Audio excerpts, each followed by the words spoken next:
Today we're going to be talking about the reality of gaming content creation and how to get started. So, who am I? My name is Hamaji Neo. I'm currently 18 years old and I've been a student for about 18 years. And I've been a YouTuber for 4 years now. I've also been a Twitch streamer. I focus on games like Team Fortress 2, Minecraft, Overwatch, Super Smash Bros. Ultimate, a range of different games. And I want to talk about my experience here and what it's been like so far. So currently I have a YouTube channel with 109,000 subscribers and a total of 29 million views. But then those numbers may seem great, but it was a very rocky journey and I've had to learn a lot. And I want to talk about my experience and what you can learn from that. So I started all the way back in 2014 to 2015 and I had 20,000 subscribers with a total of 5 million views. Again, those numbers were not bad, but the community I had was weak. I didn't make content that was consistent, reliable, and I would try to make videos that would just catch people's eyes, but it wouldn't actually keep them there. And when you're starting first, that's the thing that you learn a lot throughout your time here. So, with any YouTuber, when you first start, your first stages are learning and developing. You're building a community, you're establishing a brand type or a specific type of content, and that's how everybody starts. You're making your name out there. You're saying, hey, I'm a YouTuber, I'm a content creator, this is what I like to do, and this is what I am doing. And although it may not be small, the first 100 or the first 1,000 subscribers are the hardest to get. And well, they are the best people because they supported you even when they didn't know who you are and they believed in you. So 2016 to 2017, I changed up my logo. I got 85,000 subscribers with a total of 19.8 million views. And this is, with anybody, is when things begin to snowball. When your channel starts to grow, you start to see people come from other communities joining yours, and your community starts to build. And slowly, you will eventually grow in the amount of videos you made, you explore, you try different things, and at some point, you'll also reach the viral video. This is a stage that all content creators will reach. Everybody will, at some point, get a video that for some reason just cracks. Reddit starts posting it everywhere, Twitter posts it everywhere, and people just start coming to your channel, and you're like, what the hell's going on? And that's normal. You get a surge of subscribers, viewers, revenue, but if you don't follow it up, and this is such an important part, if you get a viral video and you just sit there, and you go, oh cool, everybody's watching my videos, that's when things start to plummet. So you have to follow up. You have to make content that's similar to it. So the people, the new subscribers that come to your channel to see this type of content will see that you're still making a similar type of content and will stick around. Now what I did wrong was I didn't follow up enough. And I made a huge shift in my content. So I made random Team Fortress 2 videos and things that were completely unrelated. And my views dropped. Subscribers started to drop. My activity on my channel was starting to plummet and everything started to slow down. So if you ever get a viral video, one tip I have for you is to follow up and stick with it. And now for the sort of final stage, or where I am right now, 2018 to now, I have 190,000 subscribers with a total of 29 million views. My main audience is Western, so whenever I make content, it's tailored to those from America, US, Europe, UK, that kind of area. And when you start to grow your channel a lot more, you don't even have to get to my stage. You get to branch out, you get to experiment, you practice your editing, you make collaborations with other bigger YouTubers, people with like 500,000 subscribers. They're very open to things. And of course you get sponsorships and brand deals, which I'll talk about later. So, the main two websites that I'm discussing today is YouTube and Twitch. I've had the most experience with these. I've not had much experience with Mixer or Facebook, so take it with a grain of salt. So let's get started with the big question. How do I get started? You know, it's a big world, YouTube is huge, and there's a lot of things that you need to cover and think about before starting a channel, which I'll cover here. So let's start off with YouTube. The first thing I want all of you to have when getting into a channel is having a long-term goal. That can set you for life and you'll know where you're going throughout your time here on YouTube. You have to ask questions to yourself like, what do you want to achieve? What type of content do you want to make? What type of audience do you want to reach? Western, Malaysian, Eastern, Southeastern? There's a lot of different things you have to think about. And you know, when it comes to what type of content do you want to make, is it real life? Is it just gaming? Is it gameplay footage? Do you want to review games? Do you want to talk about certain updates? There's a lot of things you can do. And some people like to do more comedic videos, some are more serious, some documentaries. And if you're able to plan out your content really early on, that can help to extend your lifetime here on YouTube. And for a good example is my channel. I started off with Team Fortress 2. And so every time I try to branch out or make Minecraft content or anything else, people will start pulling me back in. And so I was basically stuck in this little void that was TF2. So early on, you should branch out, try different things, and make sure people know that you're not just this one-trick pony, and you can spread out and branch out. And especially when it comes to high-quality content, I've seen a lot of YouTubers, they have such great editing skills, but then they can't be consistent because it takes 50 hours to edit one video, and they can't keep pumping that out. So you have to think really early on, can I really carry this through? Do I know how long I want my videos to be? How high quality? You have to plan all these things out. Another big thing is avoid making money your main goal or objective. This is what your parents want. If you're a kid, your main goal should be to do something you're passionate about. You have to love what you make. Once viewers start seeing that all you're doing this is for money, they'll catch on really quick. Viewers are smart, and they'll know that you're just trying to get some cash and just grab it. So don't focus on the numbers. The stats will lie to you. Your channel might be not as successful as others, and you compare your channel to other people, but that doesn't mean that you're doing well. In fact, your growth could just be small, and you might find something later on. So stop looking at the numbers and just love what you make, and at some point, success will follow through. You should also have several streams of income. If you're really that worried about money, get your supporters to support you. Use Patreon, get donations, use Twitch. Don't invest everything into YouTube and just hope that it sort of carries you. As well as sponsored content, I'll talk about that later. Another thing I want you to do is to be realistic. When it comes to YouTube, we see like Ninja or the Fortnite kid that made $18 million, and that's all we can think about. But really, everybody starts somewhere. Nobody starts off as this big, huge content creator that came from nowhere. Ninja, he didn't just come out and just get famous all out of nowhere. He started off with Halo. He had almost 0 views on so many streams. He streamed for years, and then he cranked in. He just kept going, and he found it. So that's how everyone does it. And along with the upload schedule, if you're making really high quality videos, can you really achieve that many videos in a single piece of time? And you know, what will you have to sacrifice? I know for a fact very early on into my YouTube career, I had to sacrifice my social life. I had no friends early on because I would invest all my time in my little room editing videos, and that was the payment that I made and the sacrifice that I made when creating content. So you have to really think this through and make sure you find out what you're willing to sacrifice and what you're not. If you're not willing to sacrifice your social life, well, then maybe you should make short-term videos that are quicker to make, easier to make, and maybe even with friends. And another thing is growth takes time. You cannot expect your channel to just blow up and just grow.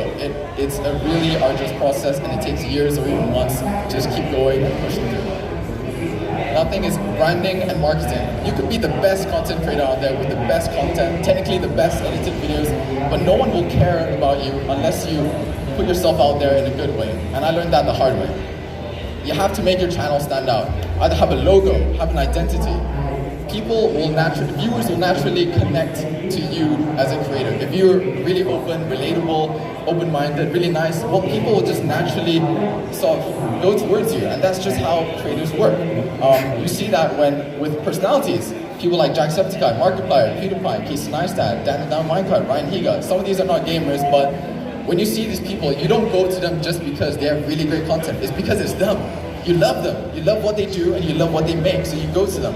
And that's so important. If you're able to establish that, hey, I'm a nice guy, I make relatable content, you know, I'm just a kid making YouTube videos, I'm just achieving a dream like all of you have been trying to do, they'll start to, you know, like you more. And it's the same with logos or icons. You don't need to have a personality if you're not comfortable with that. That's completely fine. I started off with logo, and it helped. People are able to see it from a distance. If you walk away and you see a thumbnail and you see that logo, you're like, oh, that's his content, it's branded, I love it. I love his logo, I'm part of it. And it also helps with merchandise and other things like that. So you can see I sort of evolved my logos throughout the years. The first logo was a mask. Some people didn't even realize. Sure, it had complementary colors and it was nice, but it was awful. Second one, too complicated. If you made it small and looked at it from far away, you had no idea what that was. People that didn't play the game that I played had no idea what the hell that was. So when you're thinking about making a logo, make it recognizable for everybody. If they look at it and don't even have any context, they should be able to see, okay, well that's Hamaji Neo, that's him, that's the person. And you can see that within the last. You don't even have to know the game, that's the person. When I didn't reveal my face, early on, when I didn't have my face shown to my viewers, that was what people identified with, and they could understand that that was me. They didn't even need to see my face. That was just the picture they saw every time they heard my voice or every time I made content. Another thing I want to suggest is get straight to the point. With videos, you see guys with really weird intros that just drag on for so long. and people will click off. It's a proven statistic that 20% of YouTube viewers will click off within the first 10 seconds of a video. So if you're busy talking about, hey guys, my name is this, I do that, subscribe, like, no one cares about you. So they'll click off and they'll go away, and you just lost 20% of your viewers. And I see a lot of people do this.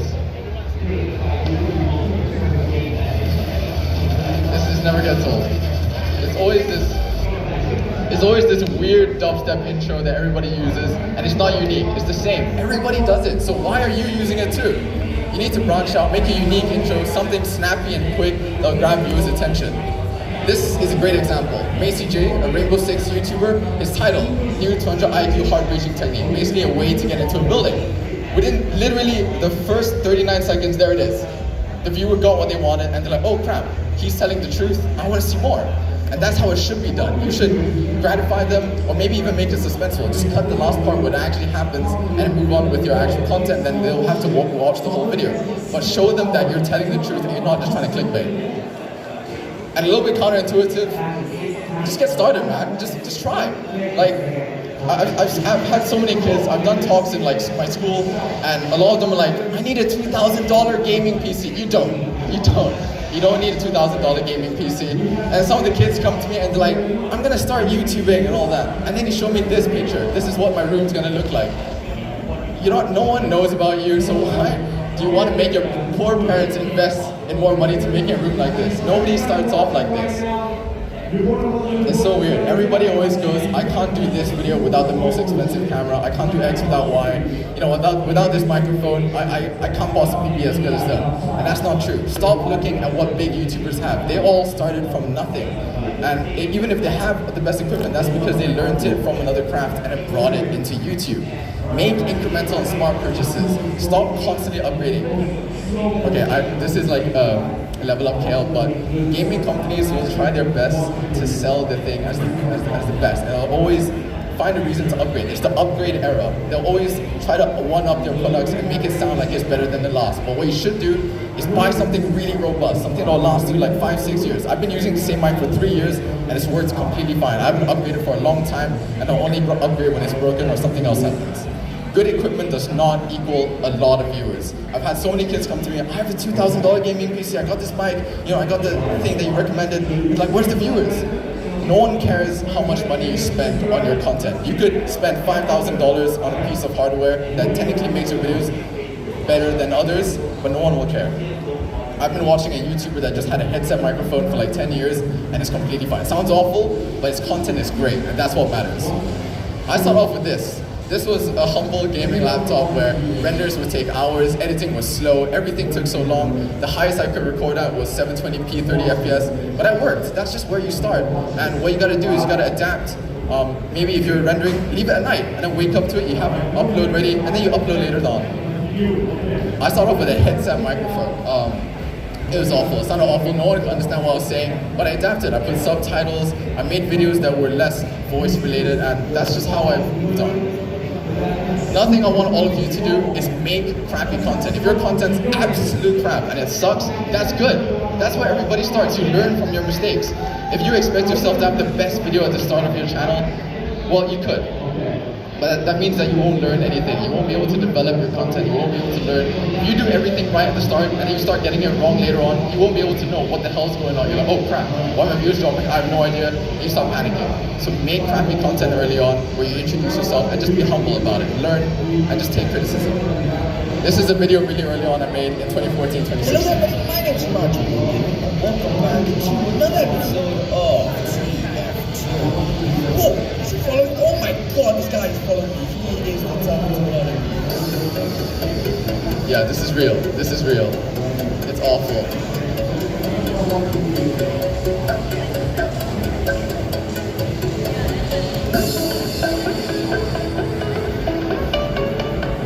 It's so bad. It's so bad.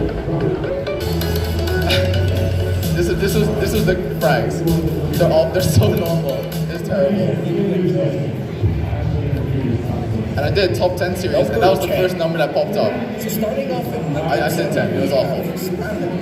But that was the only way that I could learn. I experimented. Even if my content was absolute crap, I would get criticism for it. I'd be like, oh shoot, you're right. And then I fixed it later on. So don't be afraid to put out your crap content. People will laugh at you, people will crap on you, and that's fine, that's so normal. Embrace it, man. Watch tutorials on YouTube. There's so many free tutorials on YouTube. You know, if you go to Kinokuniya and you see those big books like how to edit on Premiere Pro, don't buy those, man. They're a scam. Just go to YouTube, watch like people do it. They do it for free. And it's like so easy. And then you can ask them, just DM them like, hey, how do you do this? And they'll reply. It's so easy. Make sure you ask for advice and take criticism. I had friends that laughed at my content, but I would just take it and be like, okay, I know how to improve, I know what I'm gonna do next. And it helps a lot. So 2018, 2019, these are some quality videos that I make. They're not the best, but they're a big improvement. Just how infamous he was for disappearing for months and leaving fans in the dark. Some consider that to be really rude to his fans, but there were many reasons to justify his behavior. One example would be the initial release of the alpha build in 2023. So yeah, I learned a lot more editing techniques and different things. And here's another video just to show as well. If it wasn't already obvious, today we're going to be talking about the demo man's charge and ask the question, would it actually kill you in real life? Now in the game itself, the shield alone isn't the strongest. It has some knockback, but the damage itself can be kind of weak unless you use a melee weapon. But when you think about it, if someone physically ran towards you with that speed, you'd probably fall down and get really badly hurt. But in the game, they make it seem like it's nothing. Of course, for the sake of making any game fun, developers make bullets and everything hurt less. I looked at Sandman before and yeah, it still makes no sense to me, but hey, we have teleporters, magic healing beams, and people jumping around with rockets, so who cares? So let's begin right now. So as you can see, I learned a lot of editing techniques. That first animation you saw with that gun of me shooting and it shows headshot, that was awful. But if I didn't even try, if I didn't start, I would never have gone to where I was now. Because of that humble beginnings and that trash content I used to produce, it drives me to keep going and improving my content as much as possible. Another thing I want to talk about is the algorithm. That's a big word that YouTube uses and everybody's talking about it. So let's discuss. The algorithm is a really complex beast of YouTube and it entirely controls everything that's recommended and how your channel does overall. But one thing that a lot of people try to do is they work for the content. They work for the algorithm, and that's not how it should be done. You should work with it. Continue making content that you like and content that you want to make, and try not to compromise just for the algorithm. Oh my god, they're loud, they're loud. The algorithm also favors longer content, 10 minutes. It's just how it is. So if you already have a 9-minute video, you should just try to extend it to 10 minutes and it'll get reached more. That's just a thing that a lot of people do, and it's a completely fair game. Another thing is consistent content. When it comes to creating YouTube videos, you want to try your best to make sure that you're not just uploading like once and then leaving for 3 years and then coming back like, hey guys, I'm still alive. No. Try to be like at least more than once a week, maybe 2 times or 3 times a week, and make sure that your content doesn't revolve around the algorithm. Once people start seeing that you're just trying to get views, trying to do cash grabs, it's really obvious and viewers don't like that.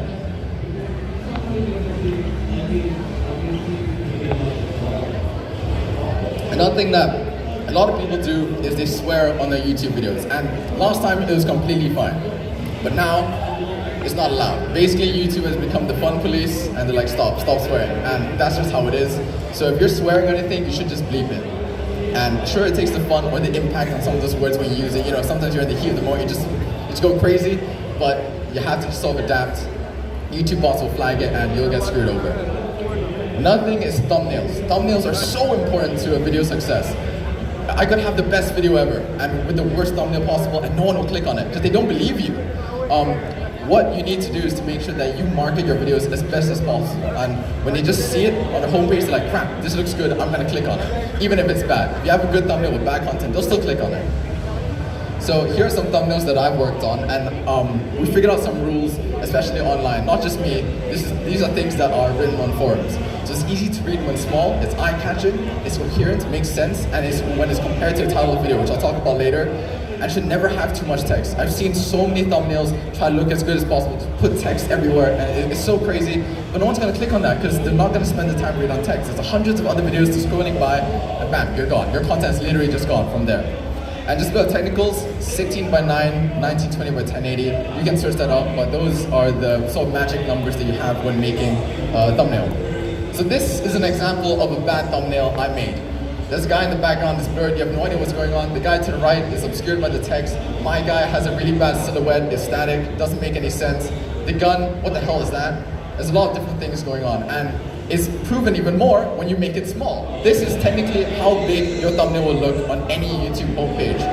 I'm like, what the hell is that? So a good technique that you can do is take a screenshot of your YouTube homepage. Just take a screenshot, whatever, and then put it on. You can see, it looks awful, you can't see it. Sure, it stands out in terms of colors, but you're like, what the hell is going on? It looks awful, people won't click on it, and that's just how it is.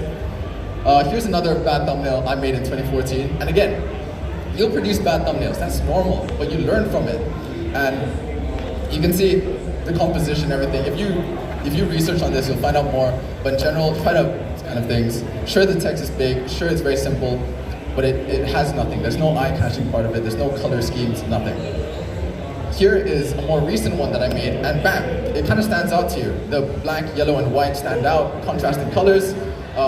The gun and the hand is very simple to see, and when you make it small, it's easy to see. And also, it clearly goes along with the title. You look at it and it's coherent, and so you're more likely to click on it. Now, what you should avoid doing is this. Please don't clickbait. No one likes you if you do this. This video, if I remember correctly, was talking about a secret character that was actually never in Fortnite, so he already lied to his viewers, and nobody likes that. Don't lie to your viewers. Your viewers should try to trust you, and if you betray that trust, well, long-term wise, they won't trust the future thumbnails that you make. So you have to make sure that even though you're trying to be as eye-catching as possible, try not to go to this where you use red arrows and you're just faking everything. Please be real with your audience. Your audience are people, and even though it might look like numbers, people always forget that they're still smart. They probably, some of them might be even smarter than you, and if you're lying to them, they won't like you as much. Now, a more serious topic is copyright strikes and monetization on YouTube. YouTube has cracked down on it, and it is intense. It's a war between bigger corporations and the creators, where the big corporations have begun to win. So you need to make sure that you play it safe, and while you're making content, try your best to make sure that you don't fall under these areas. Avoid copyright music in general. Don't use a song that you like just because you like it. Try to go to the YouTube audio library or go to paid subscription. Use Epidemic Sound. It's pretty cheap, and they have some really good tracks, so use those, and then you will avoid any issues with that. Contact small music creators. There was a Minecraft remix which I really liked, and I just contacted them and said, hey, I'm making videos, can I just use it? And chances are they're just really nice people, and they'll be like, oh yeah, go for it. Just credit me, put it in the description, and it's completely fine. Another thing is fair use. Now in Malaysia, I don't know how this law works, but in US, you are able to use content from other people or from corporations as long as you're commenting on it. You're doing a review. As long as you're not just posting it by itself, it's completely fine. So YouTube plays by US rules. But there's a lot of gray area, and corporations can sometimes go around that and screw you over. So generally, try to avoid using too many videos of other people and try to make your own original content. In terms of monetization, like I said before, the algorithm. Avoid censor any swearing, avoid any profanity, and watch time is more important than views. What I mean by watch time, it depends on how long people watch your videos. So I could have, let's say, 20 million views on a video, but if people click off within the first 10 seconds at 80%, you're done. That video is not going to get any revenue, and you're basically screwed over for that. So what you want to do is make sort of 10-minute videos around there, and make sure that you bring people to watch the entire thing. Make sure that your content is consistent and doesn't just make people watch it and just quickly leave like 30 seconds in. One thing you should try to do is avoid large networks. I won't list any names, but they'll try to contact you and say, hey, we have a great deal, you know, we have music, we have like, we'll split the revenue 80-20. You're like, oh crap, that sounds pretty good. But actually, they'll put you under a contract that'll take months to get out of, months. I spent months trying to get out of this contract with BBTV, and they basically took like almost all my revenue, put it through a process, and said that was tax, and they basically took more of my revenue than I even made back. So it was awful. Try to avoid any large networks. Do your research. Ask people, does it actually work? Is this network actually really good at all? If not, then just avoid it and steer clear. Good ones are like Curse, and even just YouTube's AdSense. It's so simple, there's no extra strings, it's easy. And make sure you spread out your income. YouTube by itself for students is completely fine because I don't have to live alone yet, so that's fine, it's an extra source of income. But once you start just relying on YouTube and then that falls down, you're screwed. So make sure that you have things like Patreon, Ko-fi, Twitch, maybe do a part-time job. Make sure that you make YouTube as secure as possible, then you slowly start to creep in. But make sure that you have sponsors, brand deals. Don't just rely on the revenue that YouTube makes. Talking more about Patreon, you may have used it before, but if you're gonna set it up, be realistic and don't set rewards and promises you can't keep. I've seen a lot of creators be like, I'll voice chat with you like, once a day, once a week, once a month, and then they don't make it, and then the patrons are like, oh crap, you betrayed me, bro, and then they'll get rid of the money they're originally giving you. So make sure you just set your realistic goals that you can promise and you can keep.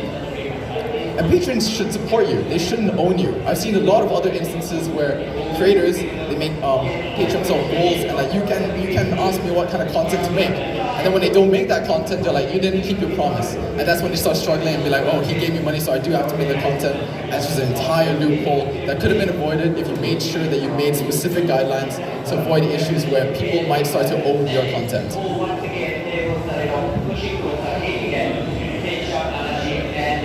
Lastly, I'm not sure this is the last part, but be creative and be yourself. In the end, people want to watch you because it's you.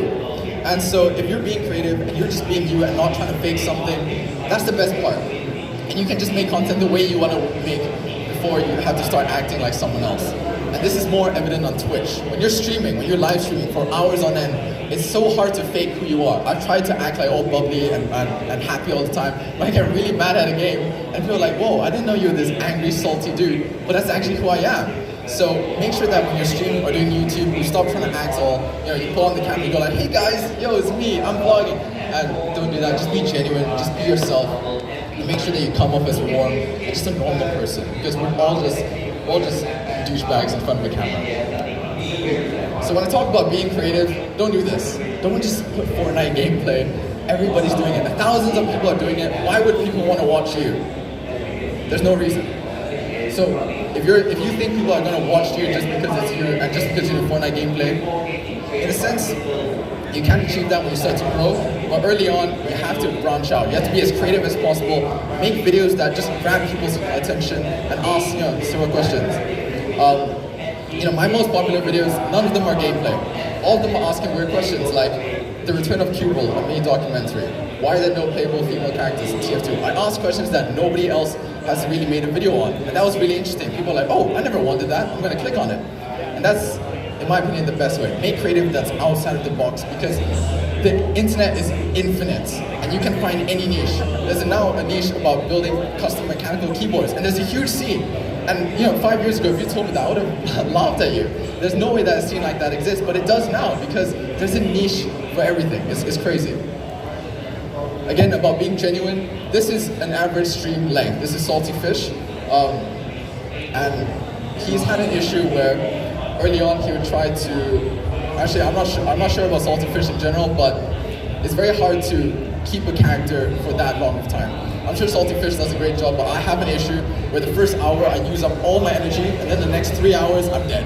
And so when people text me or like message me and stuff, I'm just really tired, I'm out of it, and then that's how I begin to lose my self-energy. So make sure that when you stream, you're just genuine, being yourself, don't act like someone you're not. And again, so now we're moving on to Twitch, live streaming. Biggest platform for gaming. Now there's Mixer and Facebook and other platforms, but this is currently some of the biggest game streaming platform right now. The biggest thing about Twitch, and probably the biggest positive about Twitch, is you can communicate with the audience, you can connect with them, and that's what Twitch beats with YouTube.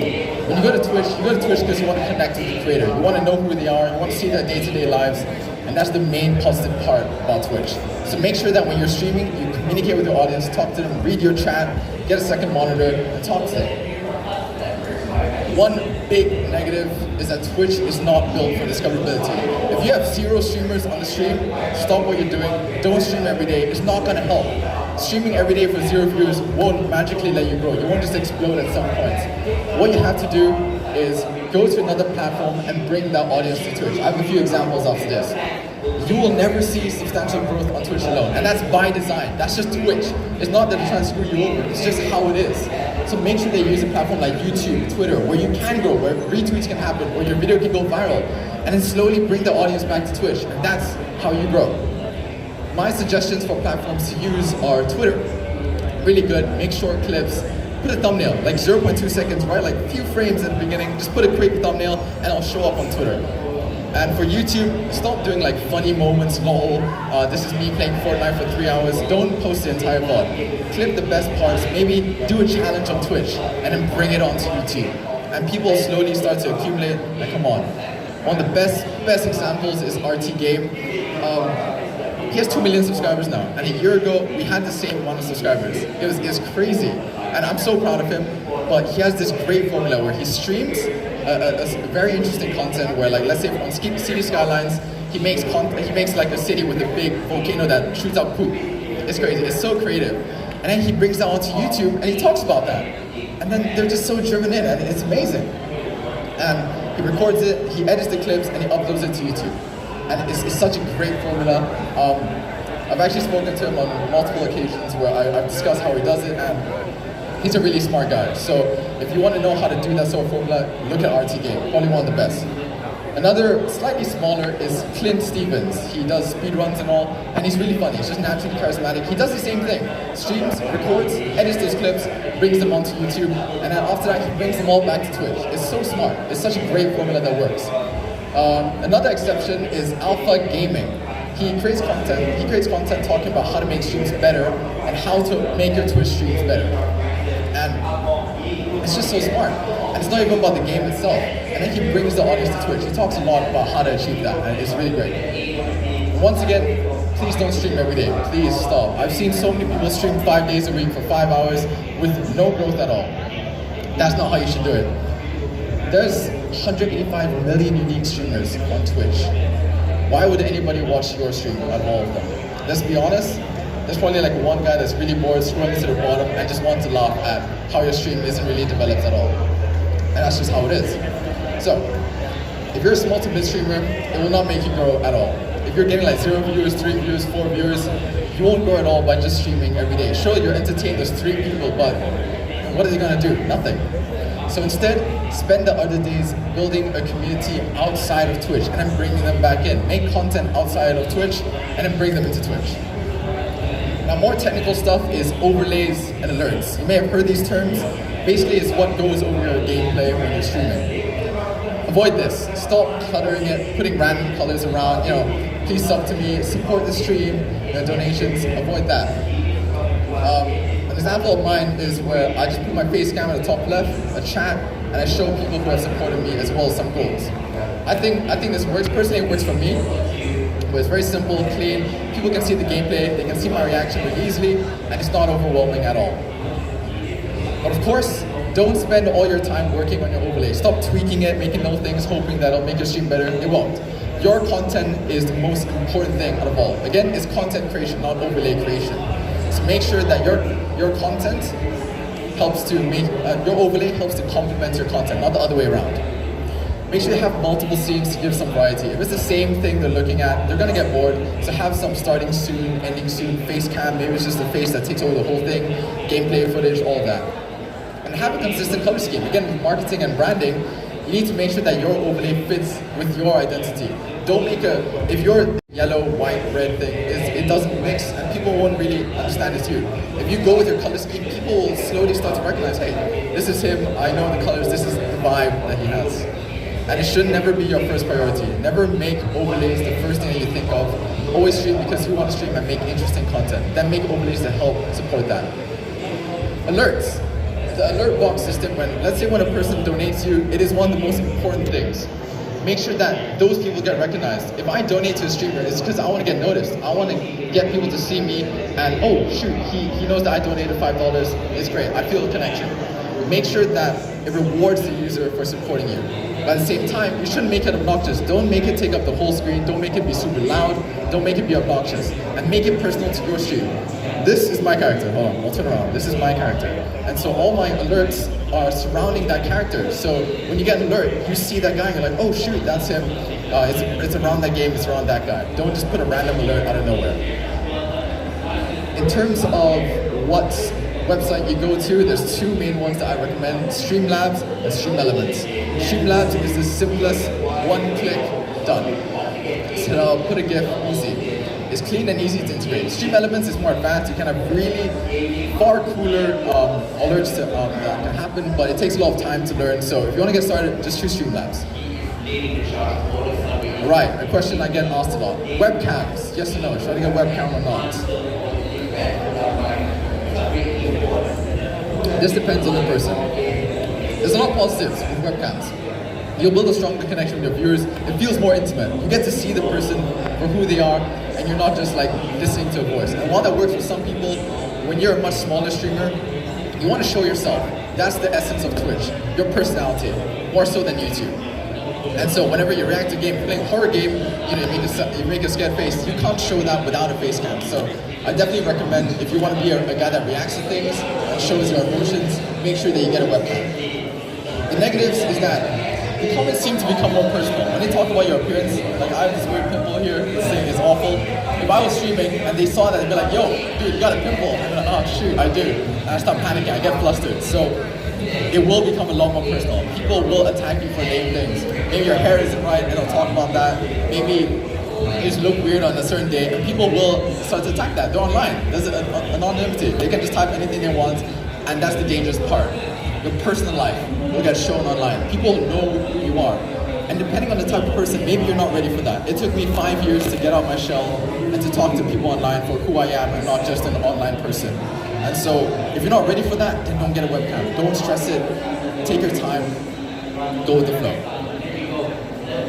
You also don't need this. Stop trying to make your webcam super expensive and super, high equipment. I see so many pictures and brands try to sell it like, you'll get this, you'll look so cool, make sure you get the most expensive DSLR, get a cam link thing. Trust me, you don't need that. It's probably one of the best things. Slowly invest, get a Logitech Pro webcam. So good, 1080p, 30 FPS, crisp. If you can't afford that, C920, downgrade a little bit, it's fine. It's a great start. And talking about that, starter equipment. I got a lot of questions with specifics, what equipment do I need to get started, what do I need? And to be fair, you do need equipment. I'm not saying that you can just use your phone for everything, record the screen, that's awful. No one's gonna watch that. So here's a little brief list of things that you should have in mind, or at least should have. A PC, a microphone stand, camera, webcam, that one's optional. Mouse, headset, etc. And preferably a silent keyboard. No one wants to hear when you're playing CSGO, yo, he's on left, that's annoying. Make sure you get a nice silent keyboard, but if you're doing like keyboard review, then yeah, sure, have a nice loud keyboard, that's fine. And a more expensive part that you may work towards is the second monitor. You can use your phone, an iPad, or a spare laptop, but when you want to monitor your stream and see what's being put out, because sometimes you might be showing like a different overlay. It might say starting soon, when you're playing the game, and people hear you doing reactions stuff like, what the hell is going on? And you had no idea for like 10 minutes that you were actually streaming your starting soon overlay. So make sure you have a second monitor to see what you're doing, and you can read your chat.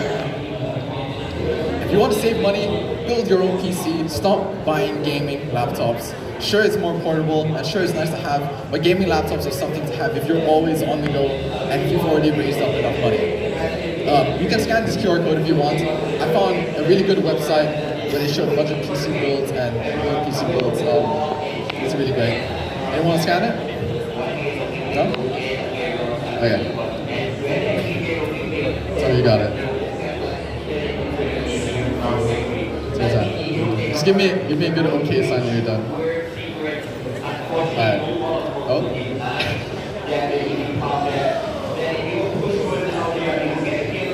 Alright, go. Okay. Cameras. What camera do I get if I want to record live things, live footage? Use your phone. Just use your phone. This thing. This iPhone. 1080p, 60 FPS. iPhone 11, 4K, 30 FPS. It's crazy, dude. Your phones, all these kids come to me, they come to me and they're like, oh my god, I want to record real life footage where I do skits and all. And they're like, I need a DSLR, Casey Neistat, he has a Canon 80D and all that stuff. And then in their pockets, literally in their pockets, is the equivalent of a DSLR. And it has such amazing capabilities. So just use your phone. Stop trying to get a DSLR. You don't have to have the most expensive camera. That's because they work towards it. Just use your phone. Again, webcam, big recommendation. This is the one I use. It's so simple. Plug and play. Done. Alright. So if you do end up getting a camera, how do you light your room? How do you make your stuff look good? And here's one big tip I have for you. A cheap camera with good lighting will look way better than a good camera with awful lighting. can have the best camera, but if your room is lit by like one lamp in the corner, it's awful. So get a cheap camera and then invest the money you could have used on a bigger camera to get lights. Get some soft lights, put it around your room, and it should look like this. This is a general diagram I use. There's two things, a key light and a full light. This is the thing that gives your subject the main light to see them. And after that, have a backlight. Here's a good example. A picture I took. I have two lights, key light, full light, it fills my face, shows what I am, and then the backlight helps to differentiate who I am from the background. It has a nice little rim. We call it, sometimes people call it rim light, and I use it in 3D modeling as well. It's a well-known technique. Alright, microphones and audio. Very interesting topic, lots of ways to go about it. Let's talk about it. There are two types of microphones that you should be considered getting if you're doing gaming content creation. USB and XLR. I'll talk about each. USB is the easiest plug-and-play solution to all of your problems. If you want to record audio and all that, then just use a USB microphone. It's easy. It's little to no setup required, pretty decent. If you get a good one, cheaper, and there's no audio interface required. If you're using an XLR, you may hear these terms, dynamic and condenser. Let me tell you, dynamic is best. This is a dynamic microphone. What it takes is a cardioid pattern, and it looks like an 8. So what it does is that any audio coming from the back will not be heard. And so you'll just hear everything from here. So, and that's a really good thing to have.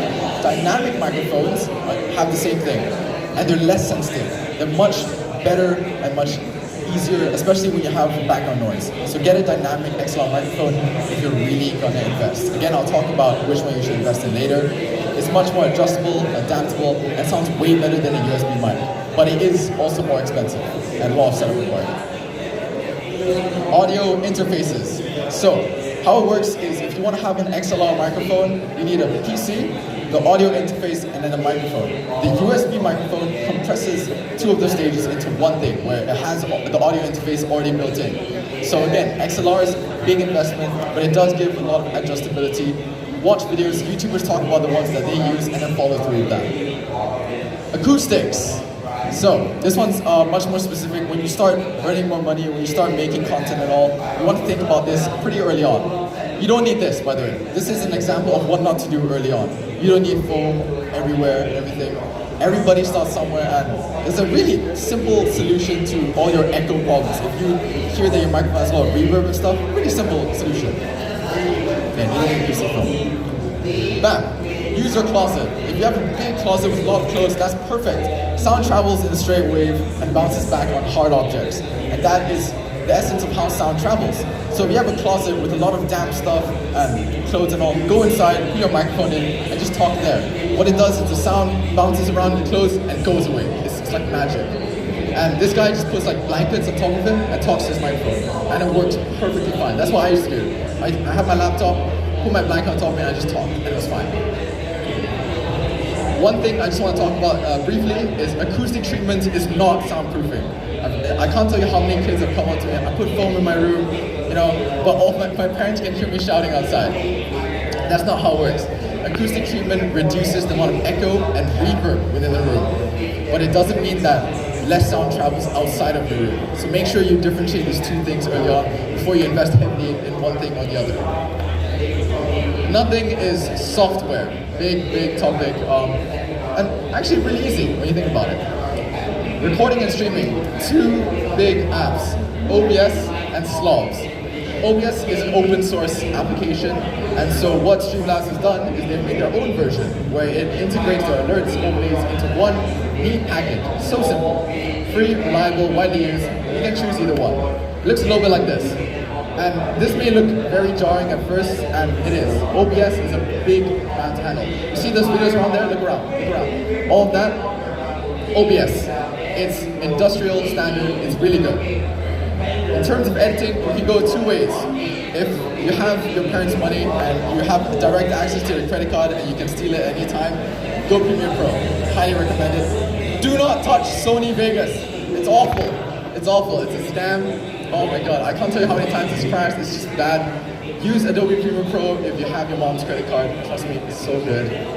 Don't tell my mom. There's student prices, if you're a student, it's really good.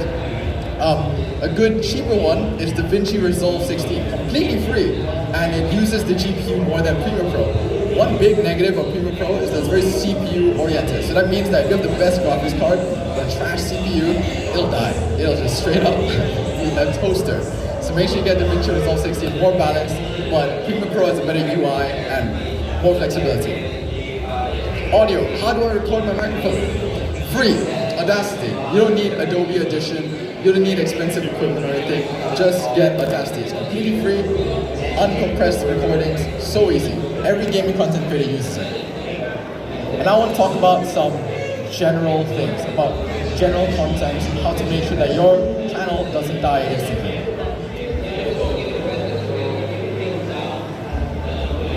Build a community. As a content creator, your community is everything. You wouldn't be able to go anywhere without the people that support you every day and the people that watch your content. If you ditch your community and just go bye, see ya, I hate all of you, you're done for. Build a strong community, be active in it, talk to everybody. Even though you might hate this one guy, maybe like a Discord member is being really rude, just talk to him, just be nice, be the guy that you want to be and be polite, no matter who they are. The two main big community places are Discord and Twitter. Discord is a great platform to talk to people, communicate directly with viewers, and it's a great place for fellow viewers and fans to discuss. Maybe you uploaded a really good video and they want to talk about this part that you edited. I love it, and that's so good. And then they can share fan art, they can ask you questions and all that. It's such a great place to do a lot of these things.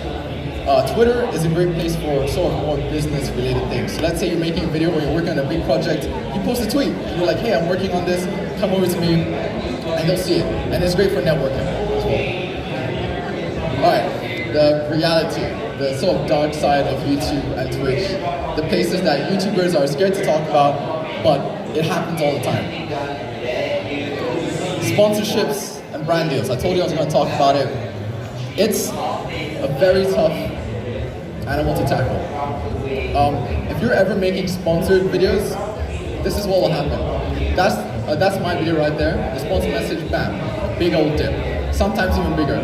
The only reason why it wasn't that big was because I incorporated it into my content and I didn't just go, hey guys, this video was sponsored by Skillshare. Make sure to see everything, add just a static note. You have to be creative with how you do sponsored content. Another thing with sponsorships and brand deals is you should never sell yourself to the company. The company should support you, but you should never only do the content just for being sponsored, just for the sake of making the money. Views will catch on really quickly, and it is awful. I've seen so many content creators make 8 minutes of awful footage with just 2 minutes of sponsored content put at the front. That's bad, views will catch on, they'll dislike the content, and that's not good. It's not a good long-term solution. Another thing is time management. A lot of people have issues, including me, with time management. You have an upload schedule. Maybe you want to upload 3 times a week. Well, you have to manage your time. Find out when you're going to edit, when you're going to eat, what time you're going to stream, everything. There's a lot of different things you have to think about. Especially as me, as a student. I have A-levels right now, so I have to focus on my exams as well. So if I'm too busy making videos and streaming, well, my grades are going to plummet. And if I focus on my grades too much in my social life, my YouTube channel is going to die. So there's a real balancing act with how you do content and how you have to balance on that. Again, balancing life. The only reason why my YouTube channel was able to grow, I mean, the numbers to you might not be that big, but to me I'm very proud of them, is because I sacrificed my social life. Really early on, I had no friends when I started my content because I would just go, no, I'm not going to lunch, no, I don't want to go to this party, no, I don't want to see you. And I just stay in my room and edit. But that's the sacrifice that you have to think about making before you start your channel. Because this is intense. YouTube and Twitch is such a big competitive market that if you're not spending every minute editing or making content, well, you're going to fall behind. And a lot of people that are prepared to make the sacrifices may succeed more than you. That's just how it is. Convincing your parents. I get a lot of kids with issues when they start making content and their parents are like, whoa, whoa, whoa, whoa, whoa. Don't you have a maths exam? You got 89%? What the hell, man? And then go back and study. So you have to find a way to realistically tell your parents that this is a thing that I want to try, not a thing that you just want to do. The best way that I can recommend that you convince your parents is money. Flat out, money. If you're able to show a paycheck to your parents, that's legitimately the best way to go about it. It's so bad. You're literally selling out. They're basically your sponsors. And you're basically selling out to them. But it's literally the only way that parents, especially this generation, will understand. They'll look at numbers. That's all they see. Like, oh, cool, you're making Minecraft? Yeah, I don't care. Go back. You have to show that I'm investing time into this and I'm making my own money. And they'll be like, oh, dang, all right, we'll see where it goes. But of course, you also have to show good grades. The way I convinced my parents was a lot of begging and a lot of, here are my grades, here's the money I'm making, please accept me as a son. And then like, okay, sure, you know what, you get off this time. And that's how it worked. Another thing is privacy. When you're a content creator, you're putting yourself out there. You're putting your personality and who you are to like 1 million people. And in my case, that was 29 million people, unique viewers. That's crazy. So before I show my face, you can already see number 4, Hamaji Neo face reveal. People want to see who you are so badly and they'll do anything about it. They'll dox you. That's the term, doxing. I don't know if you ever heard of it. If you try to reveal any location, they'll start like lurking around, finding more info, stalking you, and it's scary, man. I've had a certain time where I accidentally showed just a single part of my name to my audience. And then they would search it up on Google, find my Facebook, find my Instagram, my private stuff, and just start going, oh shoot, I found this link, this is his brother, sister, family members, this is where he studies, lives, bam, bam, bam, bam, bam. And it's fast, they're fast, man. And they'll start spreading. So make sure that when you're making content creation, you know how private you want to be. Make sure you understand your limits and where you want to put yourself. Do you want to put your face out there? If you don't want to, you should be comfortable with it and say, okay, I'm going to stop myself and wait until the time's right. I waited until I was 18 to show my face and who I was. Because I wanted to make sure that when I showed who I wasn't some like immature kid that would get kidnapped or something. So be realistic with that. And there's big issues with that, genuinely. People have been swatted. I don't know if you've ever been on Twitter or anything, you know that people get swatted. Some of these guys just show their address like briefly, or like just show like a road they've been on, and people will be like, oh yeah, I've triangulated it using Google on my satellites, I know where you live, bam, swatted. People have died from this. It's intense, man. So make sure that you know what you're putting out there. Before you're filming a video, you set up your tripod, look around. You know, does my room have any addresses? Are there any boxes with like Amazon receipts on them? Hide them, put them away. Make sure your family isn't involved unless your family is part of the content. Make sure that when you're putting yourself out there, you think about these things because they're dangerous. Similar to that, harassment. You'll get harassed online. People do not care who you are, and they will say anything about you. They'll say terrible things. One time I made a pretty awful comment on a game, man, death threats, literal death threats. Someone asked me to die. And what you gotta do with these things is, imagine a child that just got their first laptop ever and just typing out random things. That's the best way to go about harassment. There's a difference between hate and criticism. Ignore the hate, take the criticism.